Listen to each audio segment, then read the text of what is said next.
Сәлем достар, біз өткен сабақта сіздермен жүрекшелер жыбыры және қарыншалар жыбыры туралы талқылаған болатынбыз, ал бүгінгі сабақта жүрекшелер дірілі және қарыншалар дірілі туралы талқылайтын боламыз. Жүрекшелер жыбыры кезінде кішкентай F толқындары пайда болады деп айтқан болатын, олар өте кішкентай болды, ал бүгінгі сабақта жүрекшелер дірілі кезінде ірі F толқындары болады. Мына жерде сіздерге байқалып тұрған болар, ірі болып тұр. Оны үлкен F пен белгілейтін боламыз. Үлкен F толқындары. Ал жүрекшелер жыбыры кезінде F толқындары болады, яғни оны кішкентай F әрпімен белгілеген болатынбыз. Жүрекшелер дірілі кезінде үлкен F толқындары және көрес комплексі сақталған болады. Мінекей қарасаңыздар, көрес комплексі барлық жерде бар, барлық жерде көрес комплексін көріп тұрмыз. Яғни бұл жүрекшелер дірілі кезіндегі көрінетін белгілердің бірі. Яғни үлкен F толқындары және көрес комплексі сақталған. Бұл жерде P тішесі болмайды. Бұл жүрекшелер діріліне тән белгілер. Ал осы тура жүрекшелер дірілі ЭКГ лентасынан біз көрес комплексін алып тастайтын болсақ, онда бұл қарыншалар дірілін көрсетеді. Міне көріп тұрғандарыңыздай, қарыншалар дірілі. Бұл кезде үлкен F толқындары болады, көрес комплексі жоқ. Яғни тек қана F толқындары. Барлығы бір-бірімен бірдей F толқындарының болуы. Бұл қарыншалар дірілі деп аталады.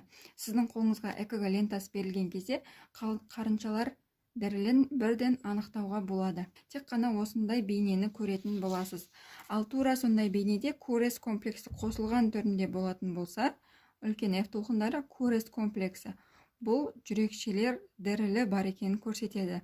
Жүрекшелер дірілінің екі түрі бар, ырғақты және ырғақсыз түрі. Біздің қолымыздағы ЭКГ лентамызда РР аралықтарымыз бірдей. Сіздерге байқалып тұрған болар, мына екеуінің арасы бірдей, келесі РР аралығы бірдей. Одан кейінгі РР аралығы бірдей. Оның төменгі бөлігінде де бірдей. Яғни бұл ырғақты түрі. Және жүрекшелер дірілінің ырғақсыз түрі бар, ол кезде РР аралықтары әр түрлі болады. Диагноз қойған кезде жүрекшелер дірілі ырғақты түрі немесе ырғақсыз түрі деп айтамыз.